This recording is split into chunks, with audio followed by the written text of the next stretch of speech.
បាទគ្រប់ជំរាបសួរពុកម៉ែបងប្អូនទស្សនិកជនជាទីមេត្រីបាទថ្ងៃនេះដំណើរធីវីកំពុងនាំនៅទស្សនវិជ្ជាថ្មីជូនពុកម៉ែបងប្អូននៅការធ្វើដំណើរទៅកាន់ភ្នំមួយហើយហៅថាវត្តភ្នំចំពោះខាងខេត្តកំពង់ឆ្នាំងអញ្ចឹងសង្គមថាពុកម៉ែបងប្អូននឹងបានស្គាល់ខ្លះៗអំពីភ្នំចំពោះហ្នឹងណាហើយនេះផងដែរគឺជាទស្សនវិជ្ជាតាមផ្លូវនៅក្នុងភូមិដែលយើងកំពុងតែធ្វើដំណើរទៅភូមិចំពោះអញ្ចឹងយើងអាចមើលលេងអំពីទស្សនវិជ្ជាខ្លះដូចជាមកដងផ្លូវនៅទីនេះបាទផ្លូវនេះគឺផ្លូវលំទេគឺយើងមិនទាន់មានជាផ្លូវក្រាលកស៊ូអីទេបាទហើយនៅខាងមុខនោះគឺនោះអាហ្នឹងហើយណាគឺវត្តភ្នំចំពោះបាទហើយយើងវត្តភ្នំចំពោះនោះបើយើងធ្វើដំណើរតាមផ្លូវជាតិលេខ5មកយើងមកចិត្តអាំងមួយក្អមហ្នឹងយើងអាផ្លូវទៅទីរំខែហ្នឹងយើងបត់ស្ដាំមកអាហ្នឹងគឺវត្តភ្នំចំពោះយើងបត់ស្ដាំតិចមកយើងឃើញហើយនេះយើងកំពុងតែធ្វើដំណើរទៅដល់ហើយខ្ញុំនឹងក៏បង្ហាញផ្លូវធ្វើដំណើរឡើងបាទដូចជាទស្សនវិជ្ជាជាក់ស្ដែងនៅលើវត្តតែម្ដង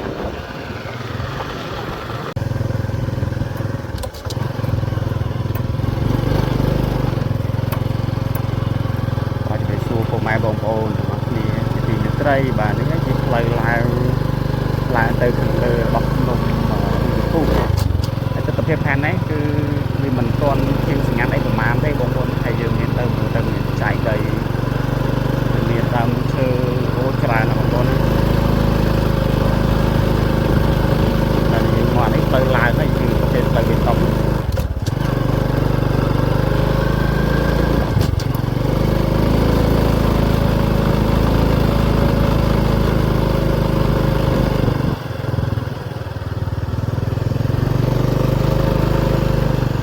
នេះគឺទីតាំងខាងលើឥឡូវយើងមកដល់ហើយនឹងលើគឺមានពហិយដ៏សែនក៏ស្អាតហើយយើងឡើងបន្តទៅខាងលើស្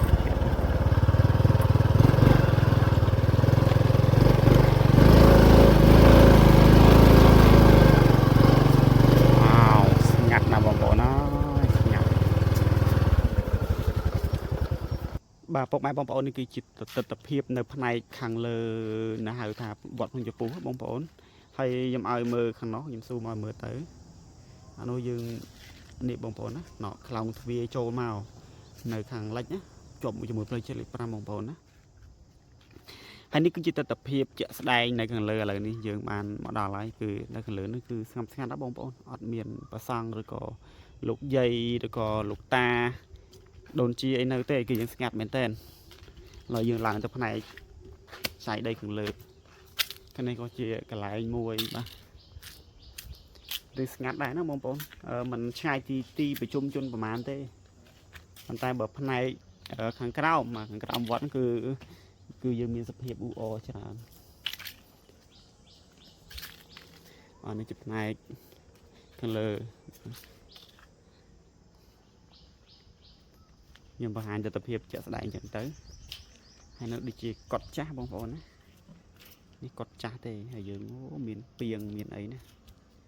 វាទៅផ្នែកខាងក្រោមហើយយើងនេះក្លែកទៅខាងក្រោមទៅអានោះសុទ្ធតែវាលទេលហែវហើយអានោះសវាលប្រាំងគេវាប្រាំងគេច្រើនណាបងប្អូននេះ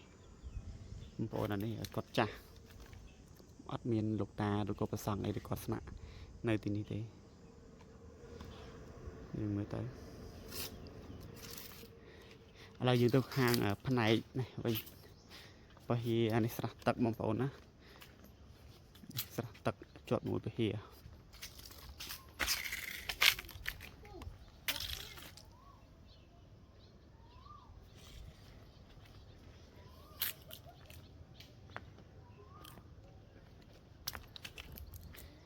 នេះជាទស្សនវិជ្ជាទាំងមូលដើមឈើនៅទីនេះចាប់ផ្ដើមខៀវម្ដងបន្តិចហ៎បងប្អូននេះគឺជាទស្សនវិជ្ជាពហិយទាំងមូលអានេះយើងដើរចុះតែខាងនេះពុកម៉ែបងប្អូននេះក៏ជាទីកន្លែងមួយដែលមានប្រវត្តិដ៏យូរលង់ណាស់ដែរនៅទីនេះណា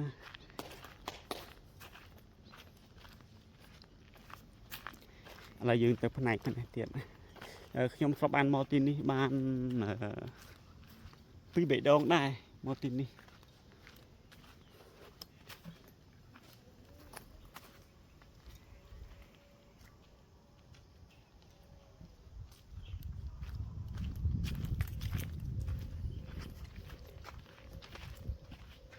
អានេះជាផ្នែកខាងលើបងប្អូនណា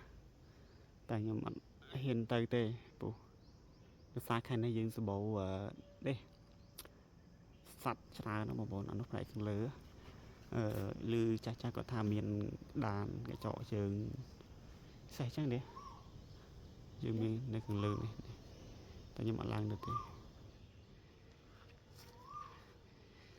អញ្ចឹងយើងមើលបរិវេណនេះវិញតើអូននេះក៏ទៅសេះតើអូន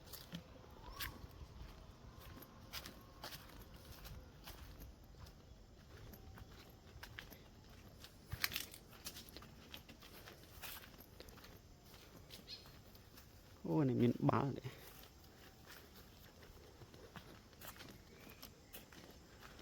ស្ងាត់បងប្អូនអូស្ងាត់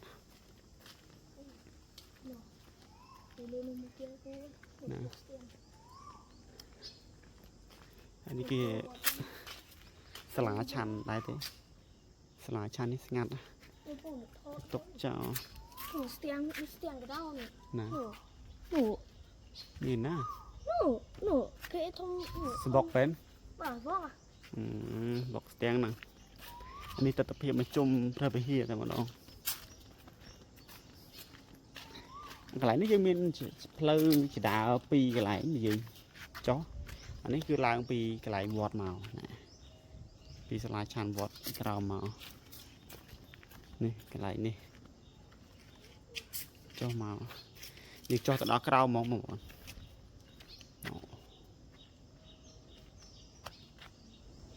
ក្រោមមកយើងចុះដល់ហ្នឹងស្ងាត់ណាបងប្អូនអូយស្ងាត់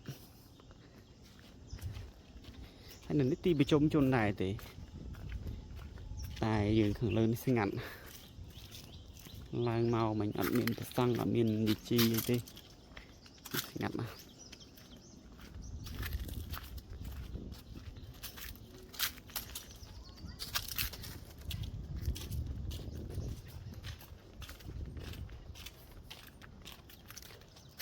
អូមានអានោះក្មេងៗមកវង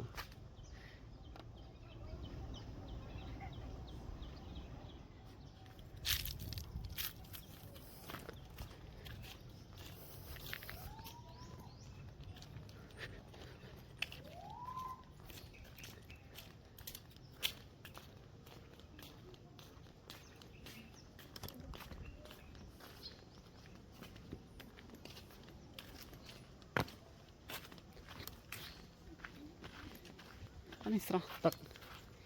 អត់ពេញខៀវស្ងាត់ស្រស់នេះឯណាដៅអូន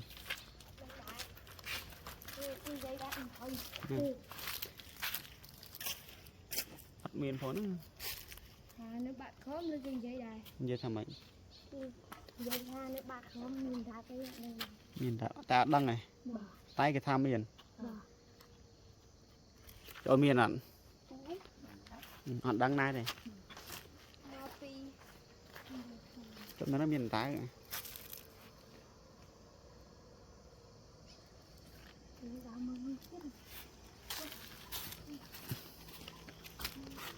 អូអានេះឡើងលើដែរឡើងនៅលើនោះហ្នឹង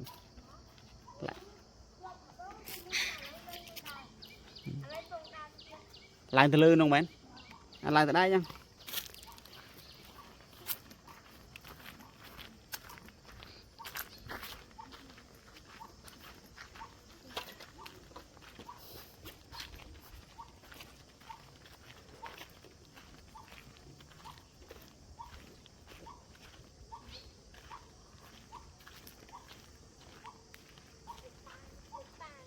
អូតាវងសឹងមែនតាសឹង